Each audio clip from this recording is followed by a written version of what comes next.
앞에 앉으신 여러분을 환영하고 축복합니다. 하나님의 임재하심과 하나님의 간섭하여 주심을 기대하는 시간이 되기를 구합니다. 우리는 모두 자신의 삶에 대한 신념을 가지고 살아갑니다. 크거나 작거나 이 신념은 살아가는 방향에 지대한 영향을 줍니다. 가치관이나 정체성이라고도 표현되죠. 여러분과 저는 어떤 신념을 가지고 살아가고 계십니까? 신념은 우리 삶의 목표와 방향을 결정해 줍니다. 신념이 없는 삶은 매우 우유부단하고 모순적이게 됩니다. 신념은 인간이 무언가를 결정하는 이유이기 때문입니다.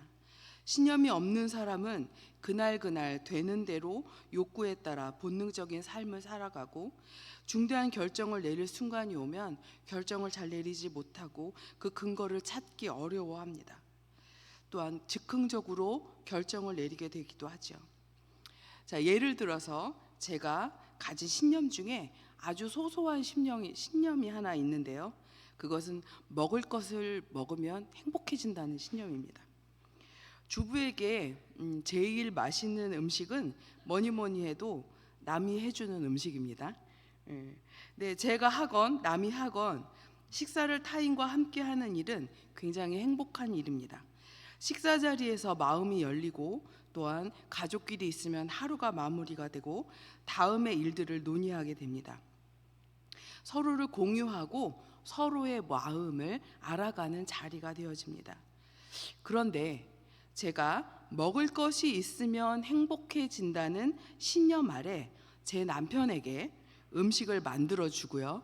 맛있지? 맛있지? 맛있지? 하고 계속 물어보거나 그래서 행복하지? 행복하지? 행복하지? 하고 계속 강요를 하게 되면 저는 타인에게 행복에 대한 저의 신념을 강요하게 되는 것입니다. 만약에 남편이 이렇게 얘기를 했는데도 시큰둥한 반응을 보여서 저의 먹으면 행복해진다는 이 신념을 거스르게 되는 것을 보면 제가 화가 나게 되겠죠. 그리고 만든 음식을 싱크대에다가 쏟아 버려버린다면 신념은 아집으로 바뀌게 되고 상대방은 상처를 입게 됩니다. 예를 든 것입니다. 제가 음식을 버리거나 막 화를 낸다는 얘기는 아닙니다. 신념이 삐뚤어져서 아집이 생기면 타인이 상처를 받게 됩니다. 사도 바울이 되기 전 사울은 베냐민 지파로 순수한 히브리인으로 유대 전통에 능한 자로 또 시민권자로 훌륭한 가말리엘 학파의 출신으로 그의 모든 신념은 예수를 믿는 자들을 잡으러 다니는데 사용하였습니다. 그는 예수님을 다메섹 도상에서 만나기 전에는 스스로 자신의 신념이 하나님 앞에 바로 서 있다고 생각하였습니다. 오늘 우리는 이 본문의 말씀을 묵상하며 나도 모르게 예수님 아닌 복음 아닌 것을 굳게 잡고 있는 것은 없는지, 아집을 신념으로 생각하고 타인을 상처 입히는 일들은 없는지 우리의 마음을 한번 살펴보겠습니다. 예수님의 공생의 시작과 함께 등장하는 두 부류의 사람들이 있습니다. 한 부류는 예수님의 부르심에 응답하여서 예수님을 따르는 제자들과 그 무리들이었고, 두 번째 부류는 이러한 예수님과 제자들을 도저히 자신들의 신념으로 용납할 수 없어서 공간고분 곳곳에서 예수님을 시험하고 제자들을 비웃고 끝내 예수님을 십자가에 매다는 악역을 담당한 사람들이 있습니다. 오죽하면 예수님께서 이 독사의 자식들이라고 말씀하셨을까요? 누구입니까? 바리새인들, 사두개인들, 서기관들입니다. 본문의 앞단락에도 세리 마태를 부르신 장면에 마침 이들도 등장합니다. 마태복음 9장 11절 말씀입니다. 함께 읽겠습니다. 바리새인들이 보고 그의 제자들에게 이르되 어찌하여 너희 선생은 세리와 죄인들과 함께 잡수시느냐. 예수님과 제자들의 행보를 이 바리새인들이 계속 계속 주시하고 꼬투리를 잡으려고 보고 있습니다. 유대 랍비의 전통에 따르면 랍비는 자신들이 제자들의 행위에 대해서 이 랍비 스승이 책임을 집니다. 제자들을 책망하는 것은 바로 이 스승인 예수님을 책망하는 것과 같습니다. 유대의 전통으로 죄인들과 세리와는 식사를 하지 않는다는 것을 어겼다는 이야기를 지금 제자들을 책망하며 이야기하고 있는 것입니다. 바리새인, 그들은 어떤 사람들입니까? 그들이 생겨났을 때부터 이렇게 원칙과 율법만을 강조하는 사람들이었을까요? 그들의 신념은 어디서 이렇게 어긋나 버렸을까요? 지난 학기에 류한솔 목사님과 신구약 중간사를 배우신 분들은 아마 배우셔서 아실 겁니다. 바리새인들은 이 성경의 말라기와 마태복음 사이에 생겨났습니다. 바리새인이란 뜻은 분리된 자, 구별된 자, 거룩한 자라는 뜻을 지니고 있습니다. 신구약 중간 BC 약 2세기경에 이 엄격한 율법주의적 신앙 집단이 있었는데요. 이들이 마카비 혁명 기간 동안에 수리아의 헬라화 정책에 반항하면서 대항하면서 자신들의 입지를 조금씩 세워나갔습니다. 즉 신앙적으로 보수적이며 경건주의자였던 유대인들을 헬라 문화에 동화시키려는 정책에 반대하여서 선민 사상으로 또한 성결 사상으로 살자라고 경건주의 운동에서 시작된 모임이었습니다. 이들은 헬라주의 타파, 율법 중심의 신앙 회복, 경건주의적인 생활을 하며 유대교 부흥 등을 중심으로 삼고 실제적으로 삶에서 그것들을 실천하며 살아온 사람들입니다. 엄격한 율법 준수와 신앙적 모범을 보여주고 회당의 조직을 통하여서 전 유대 사회에 아주 지대한 영향을 끼쳤습니다. 그 구성원들은 서기관들도 있고 제사장들도 있고 유대 중산층들이 주를 이루었으며 당대 종파들 중에서 가장 큰 세력을 형성하였습니다. 이렇게 처음 바리새인들이 생길 당시에 본질적인 부분들을 지켜나갔다면 예수님께 독사의 자식들이니 외식하는 자들이니 회칠하는 무덤이니 라는 소리는 듣지 않았을 것입니다. 바리새인들은 자신들만이 성경의 유일한 해석자로 자처하기 시작합니다. 모세 오경에 바리새인의 전통이라는 벽을 두르고 그들의 방법으로 율법을 해석해 나갑니다. 율법의 문자적 실천을 통해서 의롭게 된다고 주장했지만 정작 자신들은 전통을 내세워서 율법을 준수를 외면하고 또 지나치게 외적인 의를 강조하였습니다. 그러니까 당연하게 세리나 죄인들과의 교제를 일절 삼가하는 일은 기본 중의 기본이 되어버립니다. 외식주의, 율법주의, 극단적인 분리주의, 그리고 권위주의적 특권 의식에 빠져버리게 됩니다. 하나님께서 율법을 주신 것은 하나님 안에서 안전하게 거하고 인간을 사랑하고 보호하시려고 주셨는데 바리새인들은 율법의 본질은 잃어버리고 극단적인 분리주의에 치우쳐 버립니다. 이런 바리새인의 신념에 의하면 세리 마태와 함께 식사를 하는 예수님은 율법을 어긴 어리석은 사람입니다. 마태를 부르시고 함께 식사하실 때 부딪혔던 것 같이 더불어서 14절에서 17절의 상황에도 이들과 예수님이 서로 부딪힙니다.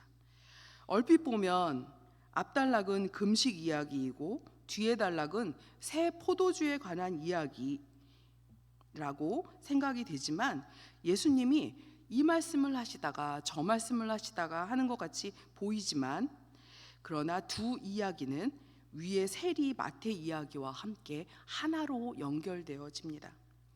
병든 자에게 쓸데가 있는 의원 이야기나 혼인식 집에서 금식하지 않는 이야기, 새로 담근 포도주는 새로운 포도 푸대에 넣어야 하는 이야기는 모두 예수 그리스도 자신을 이야기하고 있습니다.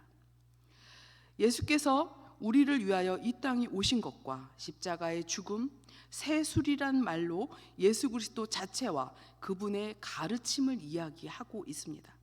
그러나 바리새인들과 서기관들, 거기에 요한의 제자들까지 모두 예수님의 이야기를 들으나 듣고 있지 않습니다. 왜냐하면 그들이 생각하는 메시아, 지금 메시아가 눈앞에 있는 선생 예수의 차이는 너무 크기 때문입니다. 예수, 그는 율법을 어기는 불경한 사람입니다. 우리가 이 성경 시간 안으로 한번 들어가 있다고 상상을 해봅시다. 나는 예수를 따르고 바라보며 예수님과 함께 동행하고 있는가? 아니면 유대 전통과 전혀 맞지 않는 이야기를 하고 있는 나사렛에서 온 이 선생의 말을 내가 계속 듣고 있어야 하는가 하고 고개를 갸우뚱거리며 저가 하는 말이 옳지 않다라고 생각하고 있는가? 여러분은 어느 쪽에 서 계십니까? 마태복음 9장 15절입니다. 또 같이 한번 읽겠습니다. 예수께서 그들에게 이르시되 혼인집 손님들이 신랑과 함께 있을 동안에 슬퍼할 수 있느냐? 그러나 신랑을 빼앗길 날이 이르리니 그때에는 금식할 것이니라. 실제 유대인들은 금식일인 월요일이나 목요일에 정기적으로 금식을 하였습니다. 그러나 그날이 결혼식 예식 기간 중이면 금식을 하지 않았습니다. 왜냐하면 결혼의 기쁨이 금식으로 인해서 깨어질 수 있기 때문입니다.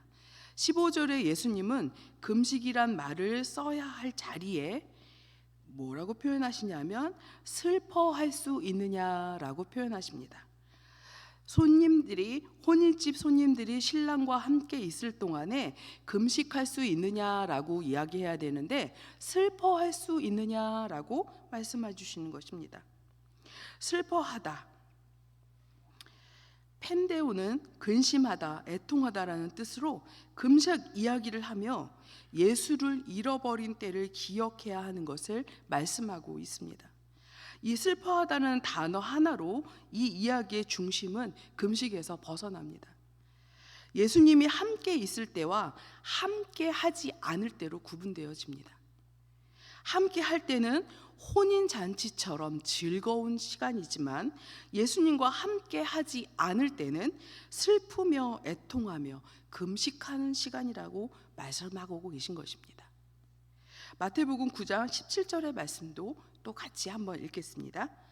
새 포도주를 낡은 가죽 부대에 넣지 아니하나니 그렇게 하면 부대가 터져 포도주도 쏟아지고 부대도 버리게 됨이라. 새 포도주는 새 부대에 넣어야 둘 다 보존되느니라. 가죽 부대는 짐승의 통가죽으로 만들어집니다.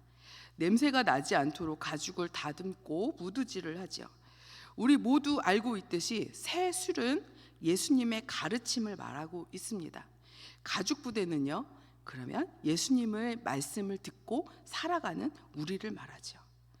예수님께서는 지금 본문에서 자신의 가르침을 새 포도주로, 또 바리새인들에게 틀에 박힌 생각과 행동을 낡은 가죽 부대로 비유하시면서 저들이 예수님의 가르침을 결코 수용할 수 없다는 사실을 말씀하고 계신 것입니다.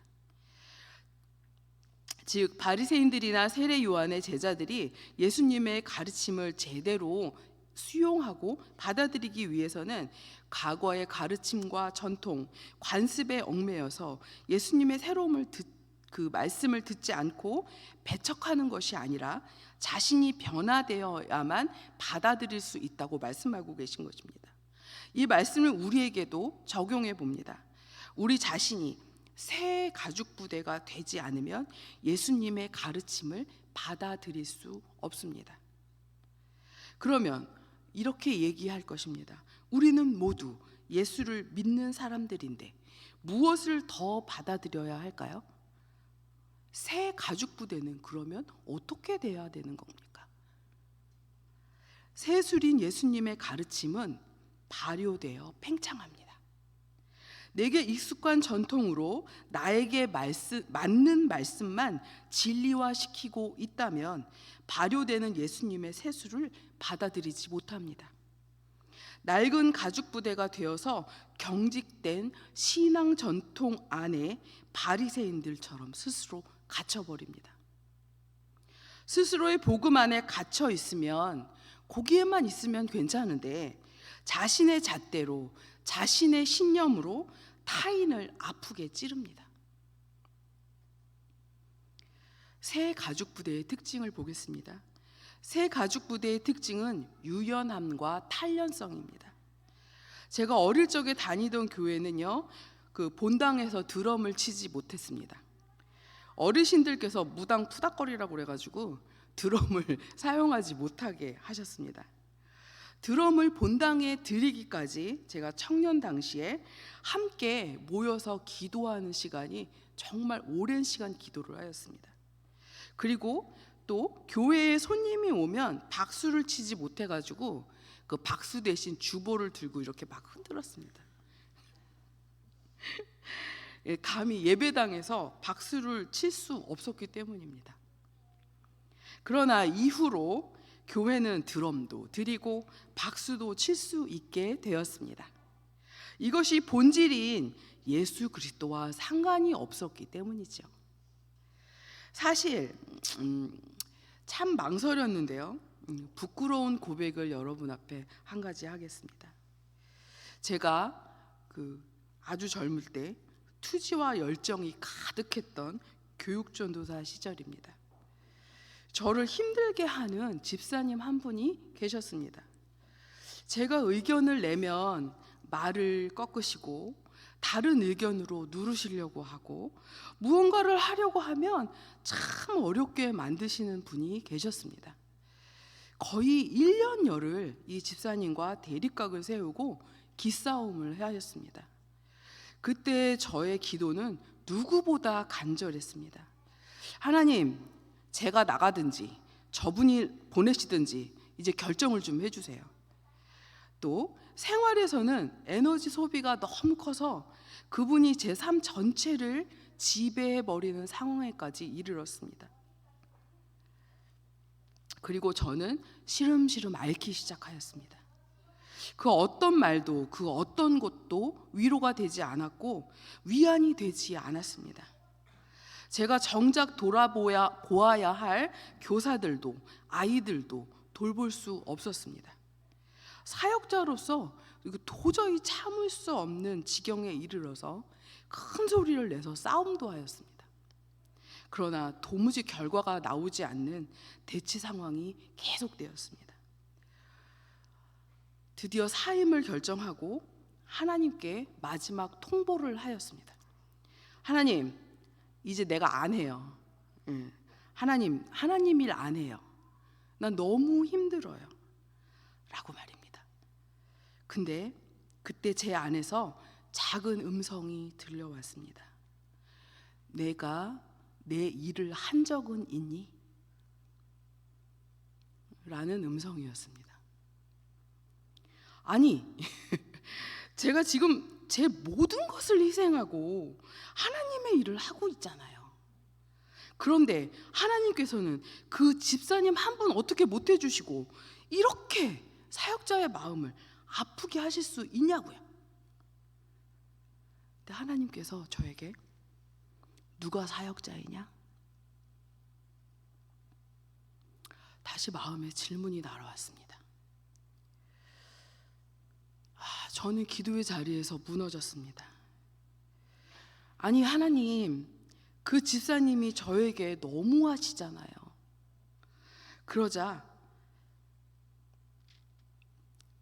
저에게 다른 음성이 또 들려왔는데, 그 일이 나와 무슨 상관이 있지?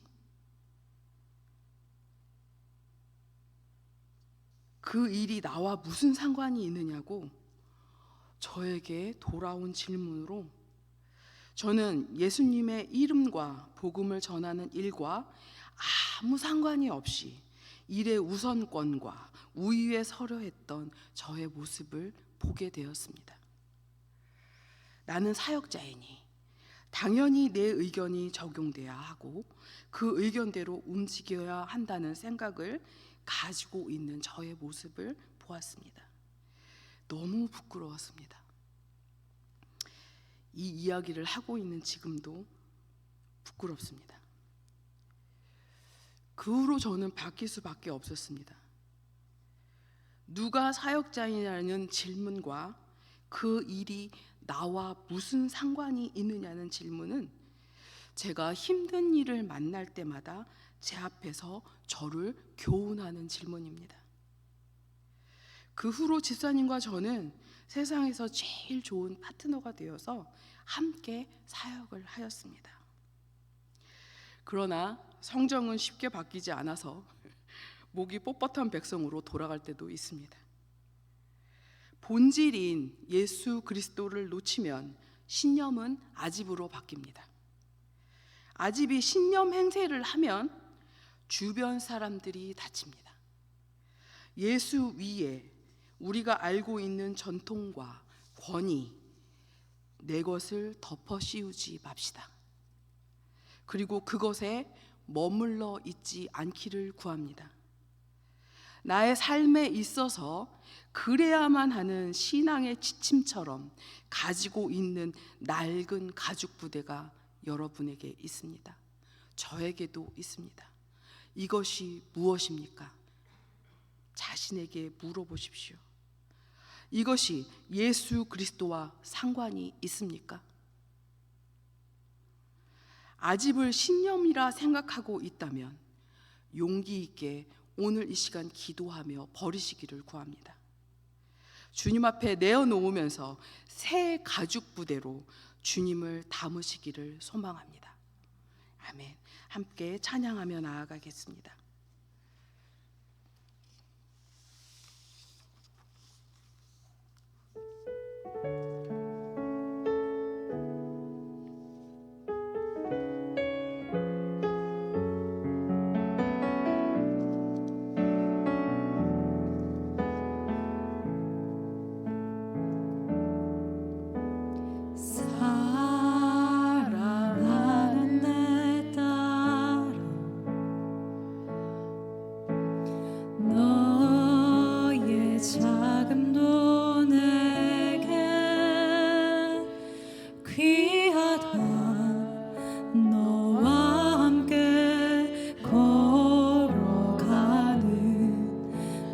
시간이 내게 힘이라.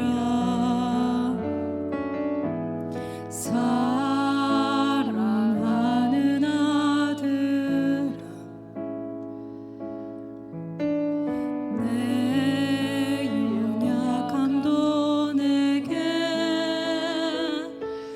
금이라. 너로 인해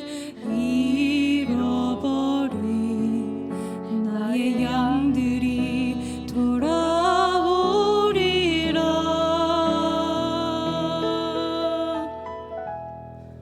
조금 느린 듯해도 기다려 주겠니? 조금 더딘 듯해도 믿어 줄 수 있니? 네가 가는 그 길 절대 헛되지 않으니 나와 함께 가자. 앞이 보이지 않아도 나아가 주겠니?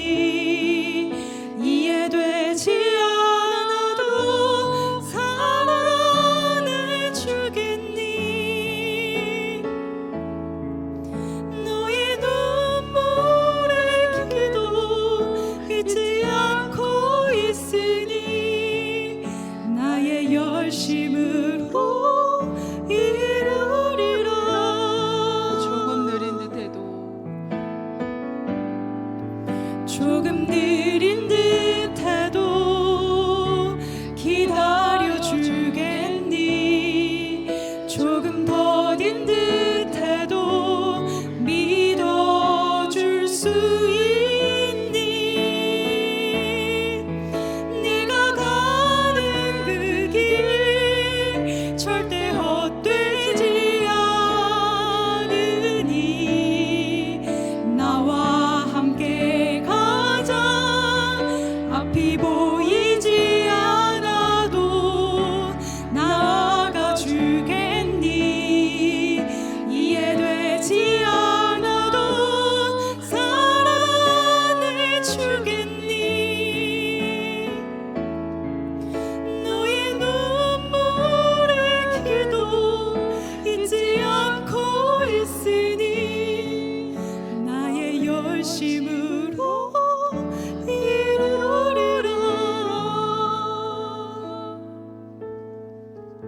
말씀을 기억하며 함께 기도하겠습니다. 하나님, 내 안에 있는 낡은 가죽 부대를 보고 내려놓을 수 있는 용기를 주시옵소서. 예수님만이 삶의 길을 결정하는 신념과 기준이 되게 하여 주옵소서. 날마다 예수님을 담는 새 가죽 부대로 살아가게 하옵소서. 함께 주님 이름 부르며 기도하겠습니다. 주님 앞에 기도합니다. 말씀을 기억하며 하나님 앞에 기도합니다. 내 안에 있는 낡은 가죽 부대를 보게 하여 주시옵소서. 찾게 하여 주시옵소서. 아버지, 그리하여서 주님 앞에 이것을 내려놓을 수 있는 용기를 허락하여 주시옵소서. 아버지, 움켜쥐는 것을 갖지 않게 하여 주시옵소서. 이것이 아니면 안 된다는 생각을 내려놓게 하여 주시옵소서. 예수 외에는 다 내려놓을 수 있는 용기를 허락하여 주시옵소서. 그리스도의 복음 외에는 내려놓을 수 있는 용기를 우리에게 허락하여 주시옵소서. 아버지, 낡은 가죽 부대가 되어서 그리스도의 말씀이 우리 안에 들어올 때 툭하고 터져버리는 일이 없도록 주여 우리를 무두질하여 주시고, 아버지 우리를 연마하여 주시고, 아버지 우리가 주의 새 부대로 살아갈 수 있도록 주님 인도하여 주시옵소서. 예수님만이 우리의 삶을 결정하는 신념이 되게 하여 주시옵소서. 다른 신념 아래 우리가 묶여 살지 않게 하여 주시고, 아버지 그것이 아집이 되어서 타인을 상처 주는 일이 없도록 주여 우리의 마음을 붙잡아 주시고 우리의 심령을 인도하여 주시옵소서.